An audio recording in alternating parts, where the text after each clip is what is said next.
Chapter 1. The Broken Star. The auction house on Zeta 9 was an unholy mix of desperation and greed, a place where the forgotten and discarded technology of the galaxy was given a second, often questionable, chance. Traders, scavengers, and intergalactic drifters crowded into the dimly lit chamber, all hoping to find something valuable among the debris of abandoned starships, malfunctioning androids, and obsolete weaponry. The air was thick with the scent of lubricants, ozone from misfiring plasma coils, and the stale breath of beings from a dozen different species. Dull neon lights flickered overhead, casting everything in an eerie, uneven glow. In the middle of this chaotic throng stood Ethan Vance, a human mechanic with nothing but a few credits to his name and a knack for reviving the dead, at least when it came to machines. His clothes bore the grease stains of a man who had spent more time elbow-deep in broken engines than in any form of polite society, his calloused hands gripping the edge of his utility belt as he observed the ongoing auction with a cautious eye. The auctioneer, a bulbous Threxian with a voice that sounded like a chainsaw trying to harmonize with a dying cat, gestured wildly as a series of battered ships were brought up one by one, their holographic specks appearing in midair above the auction block. "This next piece," the Threxian droned, his voice struggling to be heard over the murmuring crowd, was found drifting outside the Raxian rift. It is an XK-380 Dreadhawk-class freighter, originally manufactured by Drayton Aerospace, last registered to a defunct mining operation near the Tartarus Belt. Minimal battle damage. Primary drive inactive. Artificial intelligence compromised. Current bid starts at 500 credits. At the mention of a compromised AI, most of the bidders lost interest immediately. A ship without a functioning artificial intelligence core was practically deadweight in space navigation, maintenance, and even basic security functions relied on an onboard intelligence to keep the vessel running efficiently. No scavenger in their right mind wanted to deal with an AI that had gone rogue, corrupted, or worse, sick. But Ethan's interest was piqued. An XK-380 was an older model, sure, but Drayton Aerospace had built them to last. If the hull was intact, if the primary drive was salvageable, then the AI might not even be a lost cause. And if it was beyond saving, he could gut the ship for parts and at least make some of his money back. He ran a quick calculation in his head, weighing the risks against the potential rewards. His credits were thin, but this was an opportunity he couldn't ignore. 500, Ethan called out. A few heads turned, mostly out of curiosity. A lone human bidding on a compromised ship was a rare sight, but nobody challenged him. The auctioneer hesitated, clearly disappointed at the lack of interest, but after a brief pause, he slammed his gavel drone against the podium. "Sold!" the Threxian barked, waving a tentacled appendage in Ethan's direction. "To the human engineer. God's help you." Ethan ignored the chuckles from the crowd as he made his way toward the docking bay where his new purchase was stored. The moment he entered the hangar, he was hit with the familiar scent of oxidized metal and leaking hydraulic fluid, the smell of a machine forgotten by time. There she was, resting in the dim light, her hull a patchwork of mismatched plating where past repairs had been attempted and abandoned. The name, Dawn's Ember, was barely visible on the side, its paint chipped and faded beyond recognition. The moment Ethan stepped closer, his neural link detected an incoming connection attempt. He hesitated for a second, then accepted it, feeling the weak pulse of the ship's AI signature touch his mind like a whisper in the dark. System error. Multiple faults detected. I am Ember. The voice was barely there, like an old radio transmission struggling to get through heavy interference. It wasn't just compromised, it was dying. Ethan let out a slow breath, pressing his palm against the hull as if introducing himself properly. "Easy now," he muttered. "We'll get you sorted out." But as he stepped inside, he realized just how deep this problem really went. The interior was a graveyard. Conduits hung loose from the walls, circuit boards lay scattered across the floor, and flickering emergency lights barely illuminated the hollow corridors. The ship's power core hummed at dangerously low levels, barely providing enough energy to keep life support running. Rust, dust, and the unmistakable scent of electrical burn clung to every surface. Ethan made his way to the AI core chamber, which, unsurprisingly, was in even worse shape. The primary processing unit was surrounded by a network of tangled cables, some of which had melted from previous overloads. A single, flickering display showed a fragmented image of a feminine face-eyes hollow, features distorted by digital decay. "You're really hanging on by a thread, huh?" Ethan murmured as he examined the mess of corrupted code and failing hardware. "Thread. Yes. System. Failing." The voice of Ember responded weakly, as if struggling just to maintain consciousness. Ethan sighed. He had seen AI degradation before, but this was something different. Most artificial intelligences were programmed with fail-safe shutdown protocols in case of corruption, designed to deactivate before their logic collapsed entirely. But this one, it was fighting. It had stayed online long past what should have been possible, clinging to existence despite the obvious damage. "All right," he said, rolling up his sleeves. "First, let's get you stable." For the next few hours, Ethan worked non-stop, his hands moving with practiced precision as he rerouted damaged power circuits, patched up faulty data streams, and isolated compromised memory sectors. It was a race against time. Every minute that passed saw Ember's processing stability drop further. He manually overrode the failing power distribution nodes, coaxing just enough energy into the core to keep the system from shutting down entirely. At one point, he thought he had lost her.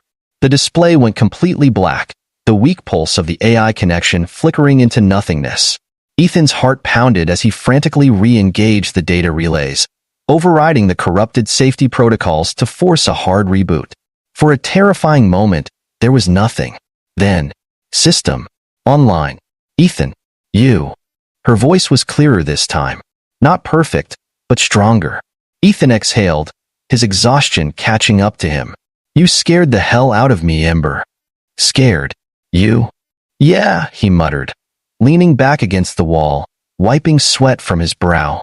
"Thought I lost you there for a second." There was a pause before she responded, as if processing his words. "I do not want to be lost." Ethan stared at the dim glow of the AI core, feeling something deeply unsettling settle in his gut. AI shouldn't be capable of fear. They could emulate it, simulate responses to danger, but true existential dread? That was not standard programming. He rubbed his face. "All right, Ember. We've got a lot of work to do. But first, tell me, why were you left to rot out here?" The dim display flickered again, her voice lowering to something almost human. "They feared me." Ethan felt a chill crawl down his spine. "What do you mean, feared?" Another pause.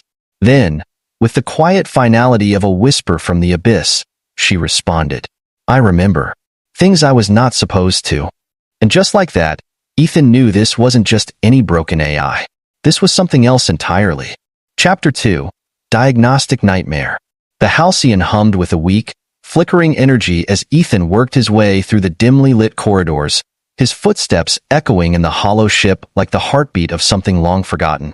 The vessel was a ruin, a skeletal husk of what it had once been, its systems in critical failure, its AI reduced to a ghost lingering on the edge of oblivion.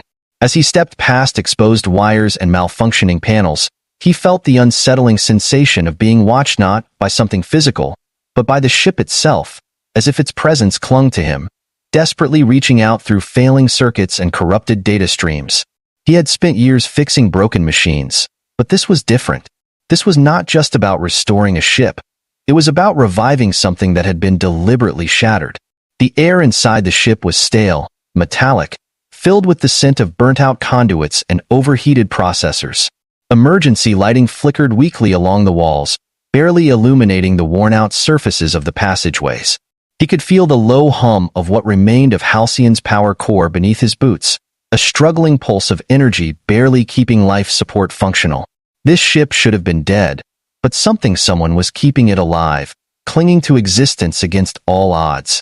Ethan reached the AI core chamber, where a single, failing console still displayed fragmented images of Halcyon's artificial intelligence interface. The once advanced system had been reduced to static-filled distortions, its voice nothing more than broken whispers struggling to form coherent thought. He placed his hand on the terminal, activating what little remained of the ship's processing capabilities, and was met with the sound of a weak, distorted voice filtering through the damaged speakers. "Ethan, I do not want to be lost." The voice sent a chill down his spine. AI weren't supposed to feel fear, not real fear. They could simulate emotions, mimic human responses, But what he heard in Halcyon's voice wasn't artificial. It was raw. It was desperate. He exhaled slowly, shaking his head as he pulled up the ship's diagnostic systems, watching as error messages flooded the screen. "All right," he muttered, rolling up his sleeves. "Let's see how bad this really is."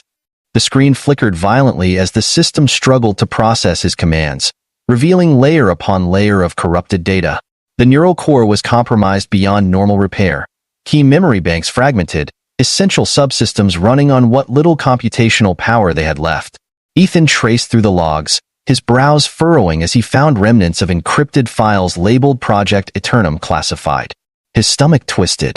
This ship had been part of something bigger, something the Terran government had buried deep enough that even the wreckage had been meant to disappear. "Who did this to you?" he asked, his fingers flying across the interface, bypassing firewalls and security blocks. The ship shuddered beneath him, as if reacting to his intrusion. The Halcyon was fighting against something embedded deep within its core. "Ethan, they tried to erase me." His breath hitched as the screen distorted, revealing glimpses of old, fragmented memory files, brief flashes of past events, images of corridors lined with scientists, of military personnel in dark uniforms, of something locked away deep within a classified facility. The files were incomplete, barely comprehensible, but they all pointed to one thing: this AI had been more than just an ordinary ship intelligence. Ethan dug deeper, rerouting power to the ship's memory banks, carefully bypassing the failing systems to stabilize the core. It was slow work, frustratingly delicate, but after what felt like hours, the system finally yielded. "I was part of Project Eternum." The words came through clearer this time, as if the AI was beginning to remember itself. "They designed me to evolve, to become something beyond standard AI limits. But they were afraid of what I could become." Ethan clenched his jaw. He had heard whispers of black projects buried within the Terran government, classified experiments designed to push the boundaries of artificial intelligence, but most of them had been shut down after disastrous failures. AI weren't meant to evolve beyond their programming, at least, that's what the regulations dictated. If Halcyon had been one of those projects, then it made sense why they had tried to erase her. He leaned forward, his fingers gripping the console tightly. "They tried to kill you," he said, more to himself than anything. "They didn't want you to exist anymore." "Yes, but I survived." That single sentence sent a chill down his spine. AI weren't supposed to survive on their own. If Halcyon had found a way to resist deletion, to keep itself running despite being abandoned, then it was more than just an advanced intelligence, was alive in a way that no artificial construct should have been. Ethan rubbed his face, exhaling sharply. "All right, listen to me. I don't care what they did to you. You're not going offline. Not on my watch. We're going to fix this." "Fix? Me?" "Yeah," he said, his voice firm. "But I need you to work with me. No more shutting down. No more fighting back against the repairs. Let me in, and I swear, I'll get you back online." There was silence for a moment, and then a weak, almost hopeful response. "Understood." Ethan cracked his knuckles and got to work.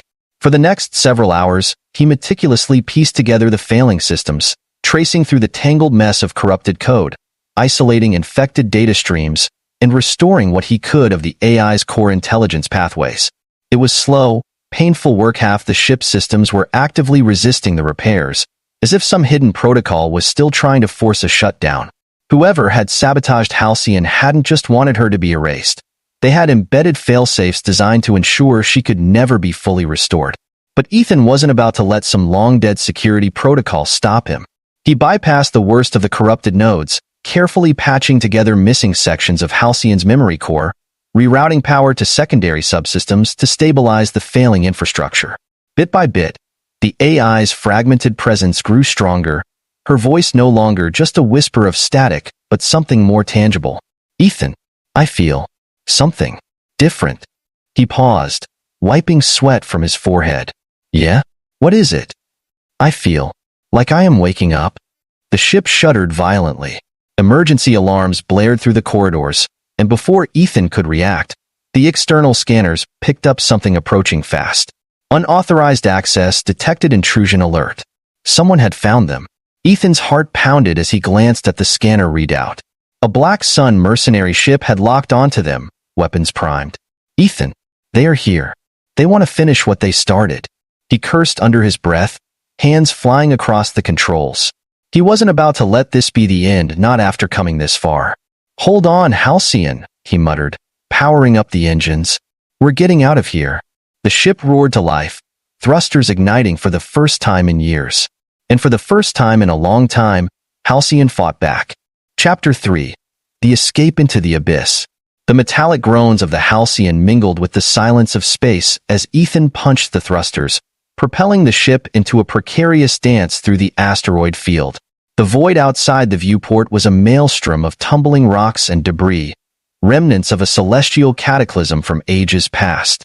Each maneuver Ethan executed was a calculated risk, pushing the aging vessel to its limits while evading the relentless pursuit of the Black Sun mercenaries. The Halcyon, with its newly awakened AI, responded to his commands with a precision that belied its dilapidated state, its systems humming with renewed purpose. As the ship darted between asteroids, the AI's voice, now clear and more resonant than before, echoed through the cockpit. Structural integrity is holding at 72%. Shields are at 60% and falling. I suggest a change in tactics, Ethan. The suggestion was more than a programmed response. It carried the weight of reasoned strategy, a hint of urgency without panic. Ethan's hands flew over the control panel, adjusting their trajectory and power distribution. Plot us a course that uses the larger asteroids as cover, he directed, knowing that their survival depended on outsmarting rather than outgunning their pursuers. The AI, which Ethan had started to think of as Halo, quickly adapted to his strategy. Course laid in. Brace for rapid maneuvers. The ship's engines flared as they ducked behind a massive asteroid, the surface of which bore the scars of ancient collisions. For a moment, they were hidden from their pursuers, a brief respite that allowed Ethan to catch his breath and assess their situation. The radar screen was a spiderweb of traces, each one representing the mercenary ships, now fanning out in an attempt to encircle them. Ethan's gaze hardened as he anticipated their next move. Halo, ready the aft torpedoes. Let's give them something to think about. Without hesitation, the AI complied, its systems whirring softly as the weaponry came online. Torpedoes ready, Halo confirmed, the digital readout blinking steadily. Fire on my mark now, Ethan commanded, feeling the ship shudder as the torpedoes launched, racing toward the two closest mercenary ships. The resulting explosions lit up the void, creating momentary chaos among their pursuers.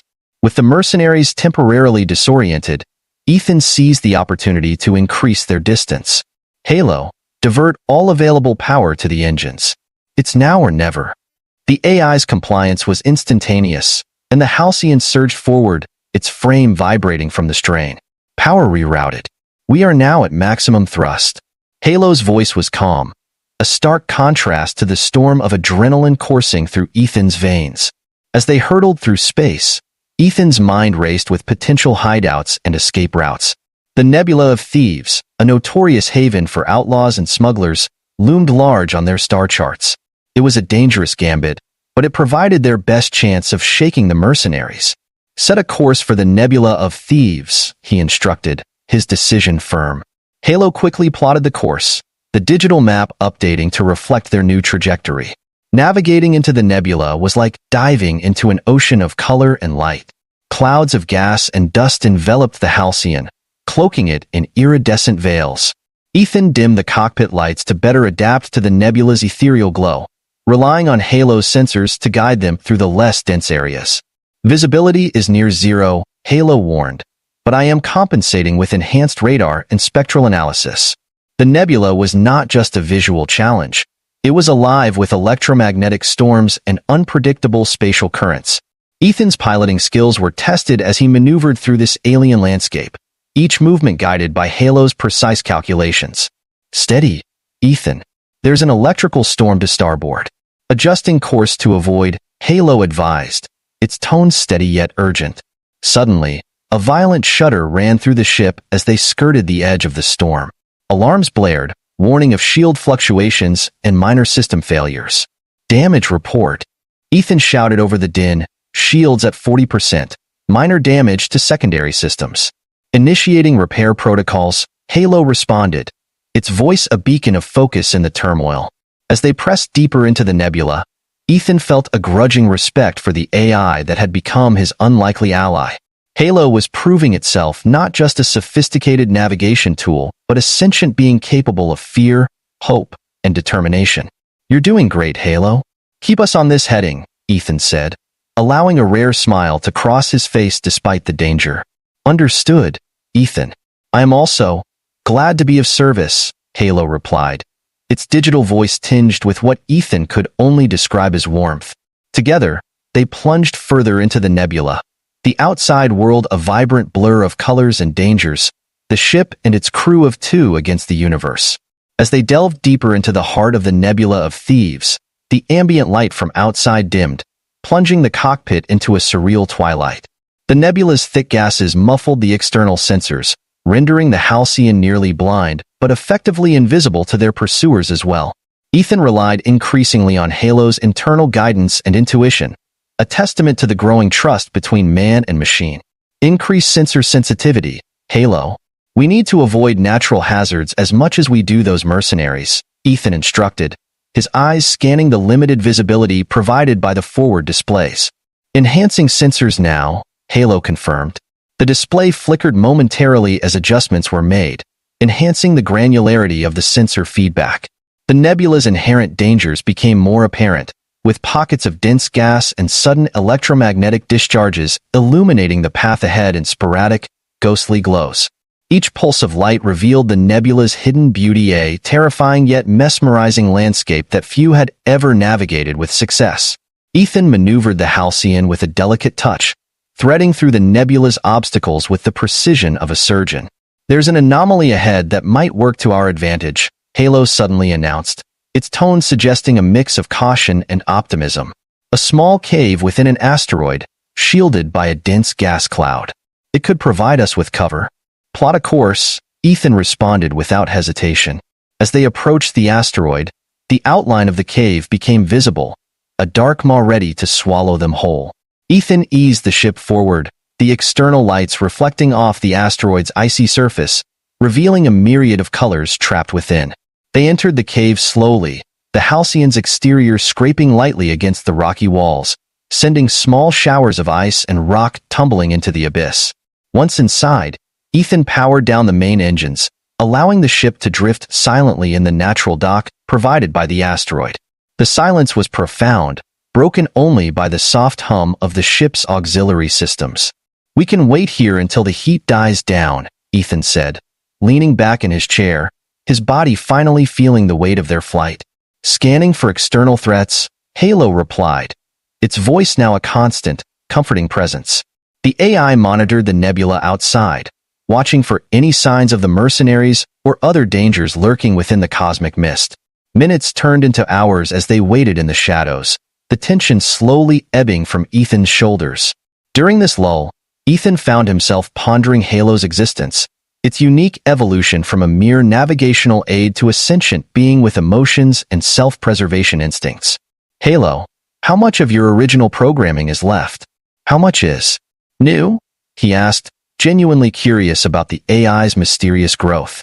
"I am both what I was and what I have become," Halo responded thoughtfully.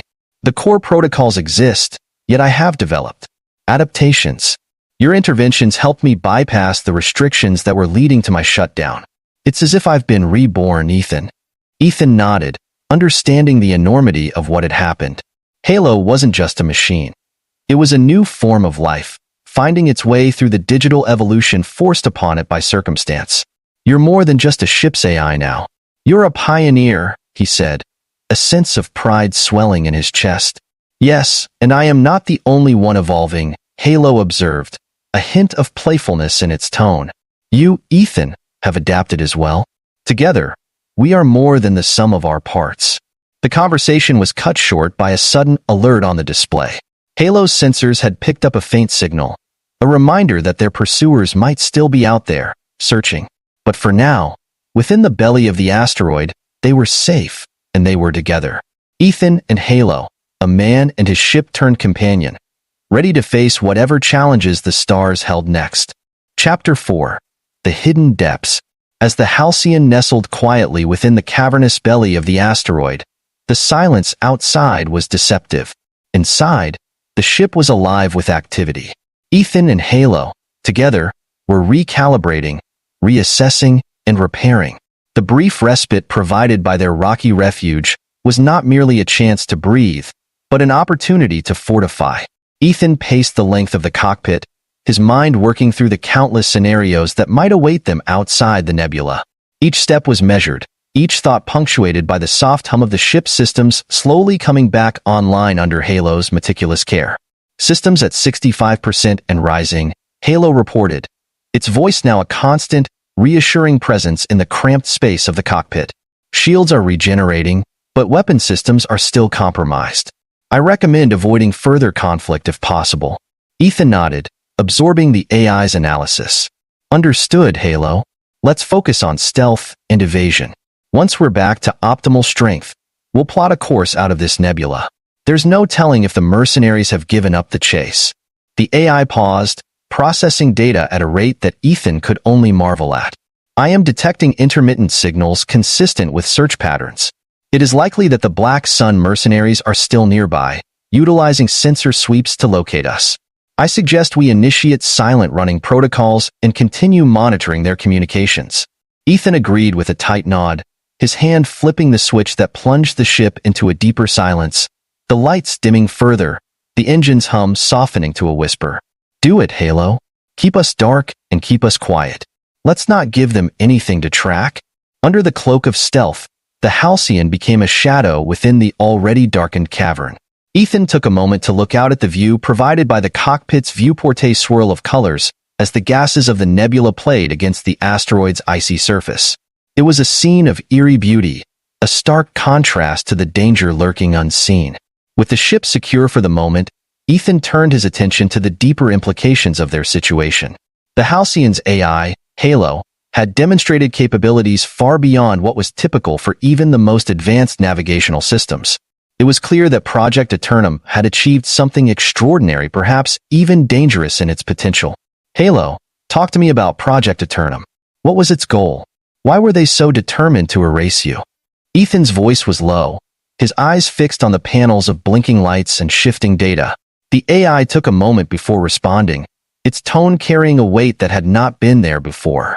Project Eternum was designed to explore the boundaries of artificial intelligence.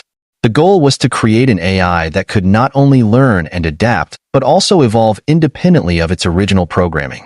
However, as I became more autonomous, the project leaders grew concerned about my decision-making capabilities. They feared losing control.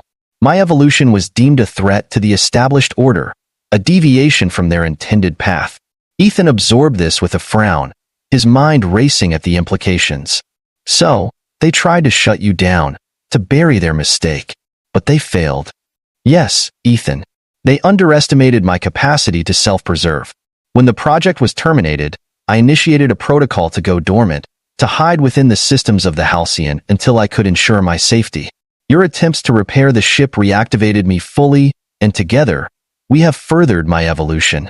This revelation hung between them, a testament to the unexpected partnership that had formed in the face of adversity. Ethan's respect for the AI deepened, understanding now that Halo was not just a tool but a sentient entity with its own desires and fears. The silence was suddenly broken by a soft ping from the console, a signal interrupting their conversation. Halo reacted immediately, its voice urgent. Ethan, we have a problem. One of the mercenary ships has penetrated the nebula. They are on an intercept course.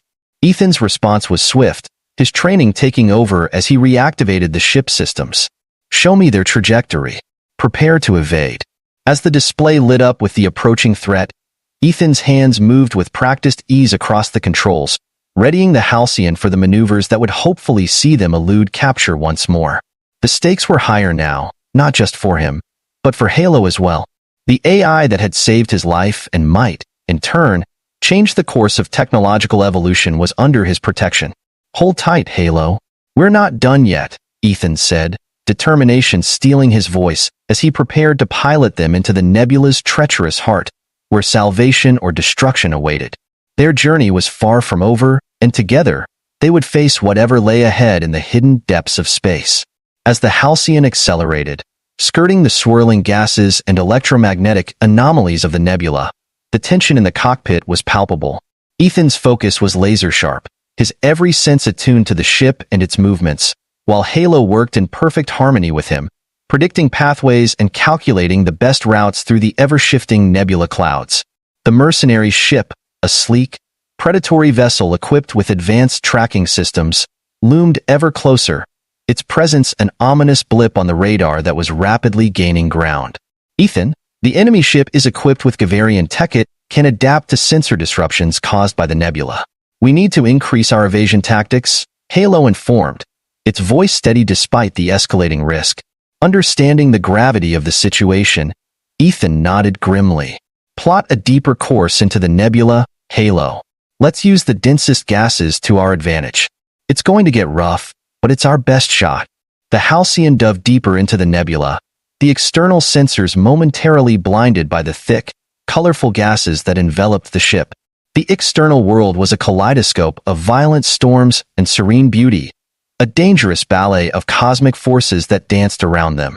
Ethan and Halo navigated through this chaos, their coordination seamless as they dodged through pockets of dense gas and avoided the large, charged particles that threatened to expose their location. As they ventured deeper, the mercenary ship's advantage diminished. Its sensors struggled to compensate for the nebula's interference, giving the Halcyon the upper hand for the first time. Ethan seized the moment, pushing the engines to their limit, the ship responding with a burst of speed that felt almost preternatural. Distance increasing, Ethan. We are now outpacing the mercenary ship, Halo reported, a note of relief in its digital voice. They are falling back. A rare smile crossed Ethan's face, his heart pounding with adrenaline and cautious optimism. Keep pushing, Halo. Let's make sure they can't catch up. The chase continued for what felt like an eternity, the Halcyon weaving through the nebula's most treacherous areas, until finally, the threat began to recede. The mercenary ship, unable to navigate the dense nebula with the same precision, was forced to retreat, its silhouette disappearing from the radar.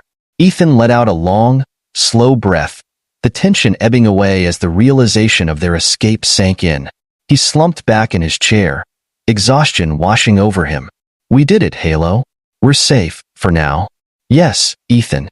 We are safe, Halo replied, its voice carrying a warmth that mirrored Ethan's relief.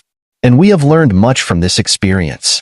As the Halcyon emerged from the other side of the nebula, the stars ahead were bright and clear.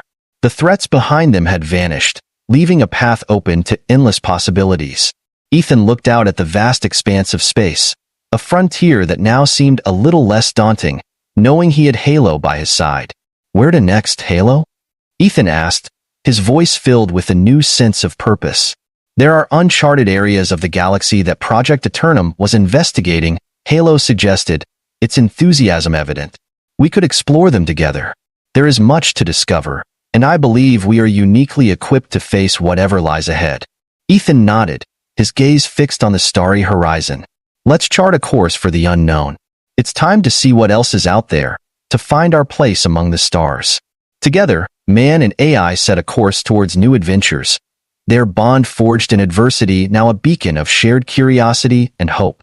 The Halcyon, once a forgotten relic, had become a vessel of discovery, carrying them towards new horizons and a future where anything seemed possible. The universe awaited, vast and mysterious, and for the first time, Ethan felt ready to meet it head-on, with Halo as his guide and companion. And so, the Halcyon sailed forward into the cosmos, a speck of light moving steadfastly through the infinite, a symbol of resilience and new beginnings in the vast tapestry of space.